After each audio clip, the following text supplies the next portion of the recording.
देख रहे हैं पब्लिक लाइव न्यूज़ चैनल और मैं आपके साथ जुड़ चुका हूं विकास रावत। आज दौज भी है, होली की दौज भी है और मैं पहुंचा हूं दतिया ज़िले से करीबन 10 किलोमीटर दूर है और यहां पे छोटी बड़ौनी के नाम से यह स्थान जाना जाता है, जो कि हीरा भूमिया सरकार के नाम से जाना जाता है, जो कि 12 साल से यह दरबार चल रहा है। और यहाँ पे जो यहाँ के जो महंत हैं वो मलखान सिंह यादव हैं और जो चरण सेवक हैं वो मोहित करके हैं।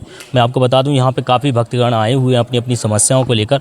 खासकर इस दरबार की जो विशेषता है, यहाँ पर लोग अपनी छोटी छोटी बड़ी से बड़ी मन्नतें यहाँ से पूरी करते हैं, जैसे कि बच्चे ना होना, कई सारे खुलासे महाराज जी के द्वारा हुए हैं, चाहे वो चोरी के हों, चाहे घर के कलेश हों, तमाम तरह की दिक्कतें लोगों के साथ बनी होती हैं। उस पर किसी भी तरह की दिक्कतों को खुलासा करना एवं उनका निराकरण करना इस दरबार की एक विशेषता रही है और जिसकी हमने वीडियो वगैरह देखी हैं जो कि काफ़ी ज़्यादा वायरल हो रखी हैं। तो हम पहुँचे हैं इसकी पुष्टि करने के लिए दरबार में और यहाँ पे ये मेला लगा हुआ है, आप देख सकते हैं लाइव ये मेला चल रहा है। यहाँ पे लोगों की जगह जगह की ये समस्या यहाँ पे सुनी जा रही हैं और अलग अलग समस्याएं हैं, चाहे वो महिला हों चाहे पुरुष हों। काफ़ी समय से ये मेला चल रहा है और आप देख सकते हैं लाइव दरबार के ये लाइव भक्तगण यहाँ पे मौजूद हैं अपनी अपनी समस्याओं को लेकर। और मैं पहुँच चुका हूँ। मलखान सिंह जी यहाँ के जो सेवक हैं वो जो कहीं ना कहीं 12 साल से इस दरबार को कंटिन्यू करके लोगों की समस्याओं पर काम कर रहे हैं, जो कि ये दरबार बिल्कुल निःशुल्क दे रहा है सेवाएं। तो अब मैं बात करूँगा किस समस्याओं पे महाराज जी के द्वारा यहाँ पे निराकरण हो रहा है, क्योंकि मैंने वीडियो भी देखी है, काफ़ी लोगों की समस्या जो होती हैं उन पे महाराज जी के द्वारा निराकरण दिया जा रहा है। महाराज जी बहुत बहुत चैनल में क्या कहना चाहेंगे? पहले तो होली की बहुत बहुत शुभकामनाएं आपको भी भैया, और मेरे जितने भक्तगण आए हैं सबको मेरी होली की शुभकामना भैया। यहाँ जो दुखिया आते हैं, बच्चों से दुखी हैं, उनकी बाबा गोदी भरता, बच्चे की भलाई करता, ये इतने सारे जो प्रमाण हैं वो देखे जाएं। और मेरी बात ना माने तो भैया जितने जो बिंतवार आए हैं उनसे पूछी जाए। निःशुल्क दरबार है मेरा, कोई पैसा लिया दिया नहीं जाता। जो भेंट करे बाबा वो बाबा की है, जो व्यवस्था है वो उनकी है, वो मेरी नहीं है। और भैया जो बीमार पड़े लोग हैं, जो और समस्याओं से घिरे हैं, गृह कलेश हैं, जो किसी शादी नहीं हो रही है, तो ये मेरे बाबा सुनते हैं, ठीक है, उनकी मन्नतें पूरी होती। और भैया जो बाबा पे बच्चा था उनका चढ़ावा चढ़ता, जो झूला एक उनकी नाम के लिए जो नामना है जो बाबा देते हैं बच्चे, उनके लिए झूला टांगे जाते। और भैया जो अपनी खुद खुशी से भंडारा करें, कोई चढ़ावा चढ़ाए, उनसे ये नहीं कहा जाता कि तुम इतने करो, जो उनकी मर्जी हो चढ़ाएं। जैसे कि महाराज जी मैंने आपकी वीडियो भी देखी है जिसमें कई सारे आपने खुलासे किए हैं, चाहे वो चोरी के खुलासे हों। बहुत दूर दूर से लोग आते हैं अपनी समस्याओं को लेकर और कई लोगों की गृह कलेश होते हैं, कुछ देवी देवताओं का चक्कर होता है। जो जहाँ तक आपके चोरी को मैं बता देता पर नाम नहीं बताता किसी का। नाम बताने से भैया मेरे बुजुर्गों ने और जो देवता के भक्त हैं उन्होंने कहा है गद्दी पे बैठ के कि नाम ना ले आज से। तो मैंने बाबा के यहाँ एक वचन दिया है कि नाम नहीं लूँगा पर समस्या बता दूंगा, चोरी में क्या गया, कहाँ से चोरी हुई, कौन है, जो मेरे बाबा बताते। तो जैसा कि आपने देखा कि काफ़ी भक्तगण दरबार में मौजूद थे और महाराज जी से अब मैं बात करूंगा कि ये दरबार 12 साल नहीं, महाराज जी ने बताया कि 18 साल से चल रहा है और 3 पीढ़ी यहाँ पे निकल चुके हैं। तो महाराज जी ये जो यहाँ पे जो शक्ति है, किस तरह की शक्ति है और हीरामन बाबा की शक्ति है, तो कैसे आप पे आई और थोड़ा सा बताएँ डिटेल।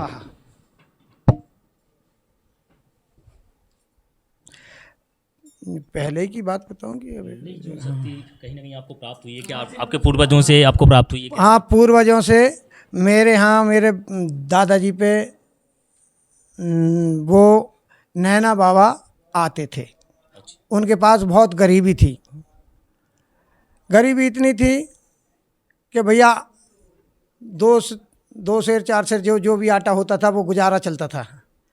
बहुत भक्त थे और गाय रखे थे।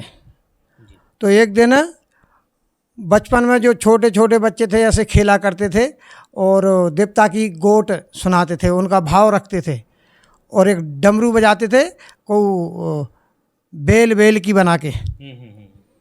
तो उन पर एक दिन देवता ने ऐसे कृपा करी कि देवता आया सचमुच। सचमुच देवता आया तो हमारी 2 भैंसें बीमार पड़ गईं और वो बच्चा ना होने के चक्कर में तो उन्होंने कहा और ग्वाल भरे दिए थे कि वो उन पे कक्का पे देवता आ रहा हो वो सही कर दें। तो हमारे एक बड़े बब्बा थे, वो नाराज़ हुए कि कहाँ से देवता आ रहा हो, झूठ बोल रहे। वो आए और देवता को आवाहन करके थोड़ी झंक आई, उनने एक लात मार दी, 2 भैंसन के बच्चा सुरक्षित हो गए। फिर मानने लगे कि हाँ देवता आ रहा है। तो वो पहले ही से बात बता देते हैं कि वहाँ से जो आया है बिंतवार वो वहाँ का है और ये परेशानी है, उन पर देवता आते थे। फिर उसके बाद उनके जाने के बाद फिर हमारे अमर सिंह दादा थे, उनको पेट में दर्द हुआ, सब जगह दिखाया, कहीं से ठीक नहीं हुए। फिर सोचा कि देवता नो चलो, जो हमारे देवता आते थे कहीं वहाँ से ठीक हो जाएं। वहाँ देवता पे ले गए, उनका दर्द गायब और देवता आया, झंकाई देवता आए और बहुत पीढ़ियों की बात सुनाई। तो उन पे ऐसे देवता आते रहे। फिर उनके जाने के बाद उन्होंने वे बाबा थे, वो बब्बा ने यहाँ हमारी ये बंजर ज़मीन थी पहले, तो भैंसियाँ चरती थीं। तो समझ लो जो भैंसियों का दूध चौंक जाते थे देवता। तो उन्होंने कहा बब्बा दूध नहीं निकल रहा हो, जो भैंस को कोहने चौंक ले बच्चा बंधे रहे। तो उन्होंने कहा वहाँ एक हीरामन बाबा विराज गो, एक छोटी सी चौतरिया बनाई थी, यहाँ बैठ वे किलाने, कैंत का पेड़ था। तो उन्होंने कहा भाई यहाँ हीरामन बाबा आ गए, ये चौतरिया बनाई, अब बड़ा चबूतरा बनाओ। एक बड़ा चबूतरा बनाया तो वहाँ देवता विराजमान हो गए।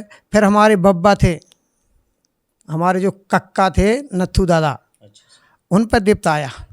उनके जाने के बाद कुछ टाइम तक ऐसे ही खाली दरबार रहा। फिर मैं 12 साल का था, मुझे परेशानी आती थी, मुझे पता नहीं क्या हो जाता था, चिल्लाता था, मुझे होश नहीं रहता था। कहीं खेत से उठा के ले जाते थे लोग, कहीं घर में बेहोश हो जाता था, तो पता नहीं कैसे क्या हुआ। फिर मेरे बुजुर्ग लोग कहाँ ले गए, एक जानकार थे धोबी बाबा, उनके यहाँ ले गए। तो वहाँ धोबी बाबा को देवता ने डांटा और देवता आया तो उनकी पीढ़ियों की बात सुना दी। फिर जानने लगे भैया के देवता आ रहा। फिर पूछी कि भाई बाबा तुम कौन हो? तो उन्होंने बताया मैं हीरामन बाबा हूँ और दरबार लगेगा मेरी छठ मानना। तो छठ मानते थे बहुत समय पहले से। फिर हमारे अमर सिंह दादा गुजर गए, ख़त्म हो गए। फिर उनने कहा भैया संभल के चलना और देवता आएगा नाम करेगा, पर किसी का रुपया पैसा नहीं खाना। तो मेरी वही है, ना मैं किसी से रुपया लेता हूँ, ना भैया कोई ये कहता कि ये चढ़ाओ ये करो। जहाँ कोई ले जाता मुझे अपनी समस्या दूर करने के लिए, तो मैं ये भूतनी ब्यादा भूत ब्यादा में तो मैं चेलों को भेज देता, किसी को भी और बता देता उनको ये क्रिया करो तो दूर हो जाएगी। वो मैं नहीं करता भैया। और कहीं देवता की स्थापना हो, कोई अपने खुशी से मुझे ले जाए और जो भेंट अर्पण करे, कहीं वस्त्र कहीं भेंट, तो वो ज़रूर मैं अपने रख लेता। अच्छा महाराज जी, जैसे मैं आपको बताऊं, हमारी पब्लिक लाइव न्यूज़ चैनल की जो टीम है, जगह जगह जैसे बहुत सारे स्थान हैं, देख पाते हैं हम लोग कि कई सारे लोग जैसे अंधभक्ति को बढ़ावा देते हैं। जैसे बोला जाए कि उनको कुछ नहीं होता या उनको कुछ नहीं आता, फिर भी मतलब लोगों को गुमराह करने का काम करते हैं। उसका कई जगह खुलासा भी हुआ है। और यहाँ पे मैं देख पा रहा था स्थान पे, जैसे भक्तगण आपको पहले से कुछ नहीं बता रहे हो, आप उनकी समस्याएँ बता पा रहे हैं। तो वही मैंने जाना कि महाराज जी से पूछे कौन सी शक्ति है, क्योंकि हर इंसान के पास एक अलग अलग शक्ति के ऊपर काम करता है। भैया कोई जिद शक्ति से करता, कोई हनुमान जी तो किसी से बोलते नहीं है, बताते हैं कि बालाजी बालाजी बाबा, तो कोई और बात करता होगा जो मैं नहीं बताऊंगा, ना मैं उनकी बुराई करूंगा। पर वो अलग क्या क्रिया करते क्या नहीं करते, पर मेरे से तो हीरामन बाबा मेरे से बात करते, मुझे सुनाई देती, मुझे दिखाई देता, और किसी को नहीं। ना अगर कोई समझे कि हमें दिखाओ तो मैं वो नहीं कर पाऊँगा, अगर कोई कहे कि मुझे सुनाओ तो मैं वो भी नहीं कर पाऊँगा। वो उनकी इच्छा है, वो मेरे बस में नहीं है, मैं उनके बस में हूँ। जो मुझे बताते मैं वो सामने वाले को बताता। जैसे कि आप 12-18 साल से यहाँ पे दरबार लगा रहे हैं हमारा चीज़, तो यहाँ पे कई तरह की समस्याएं हैं, किस तरह की ज़्यादा समस्याएं देखने को आपको मिलती हैं? मुझे निसंतानी ज़्यादा लोग आते हैं और ब्याह शादी के चक्कर में आते हैं, कहीं किसकी बच्चे या किसी का घर से कोई चला गया तो वो भी आते हैं। मर्यादा की बात मर्यादा में हो जाती है, और जो उजागर कोई कहे कि नहीं खुलासा करो तो मैं खुलासा कर देता। जो मुझे देवता बताता वही बात बताता, मैं आगे अपनी तरफ से कोई नहीं कहता, ना कोई बताता। जैसे कि महाराज जी अगर अपन बात करें दरबार में, मैं देख पा रहा था कि अलग अलग तरह की समस्याएं, चोरी का एक वीडियो मैं देख रहा था जिसमें आप खुलासा कर रहे थे, एक ट्रॉली का भी खुलासा कर रहे थे, एक बाइक का खुलासा देख रहे हैं।